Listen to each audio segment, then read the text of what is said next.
Mega డీఎస్పీపై సమగ్ర విచారణ చేయాలని వైసీపీ ఆధ్వర్యంలో కర్నూలు జిల్లాలో నిరసనలు చేశారు. కర్నూలు పాణ్యం నియోజకవర్గ పరిధిలో కర్నూలు నగరంలో వేర్వేరుగా ఆందోళన చేశారు. కర్నూలు నగరంలో ఎస్పీ మనోహరి ఆధ్వర్యంలో చేసిన ర్యాలీ రసాబర్సగా సాగింది. ర్యాలీకి అనుమతి లేదని పోలీసులు వైసీపీ వారిని అడ్డుకున్నారు.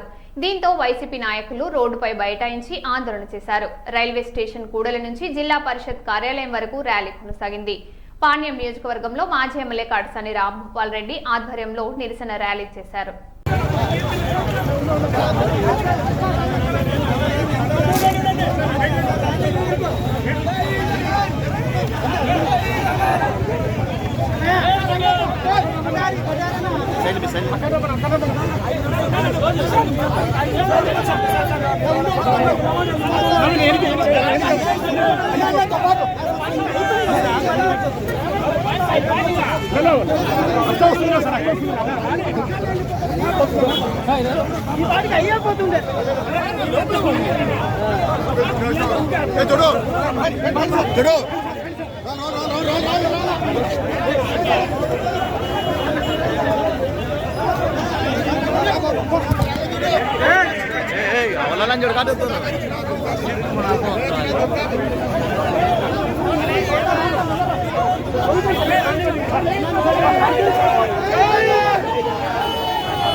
ఏం అవసరం లేదు, మేము ప్రశాంతంగా పోతున్నాము. దొబ్బొద్దండి.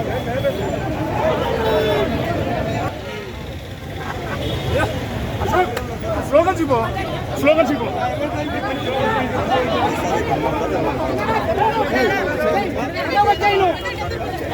పాని పాని మీరు పాని మీరు పాని ముందర రమ్మను. చేపట్టాలి.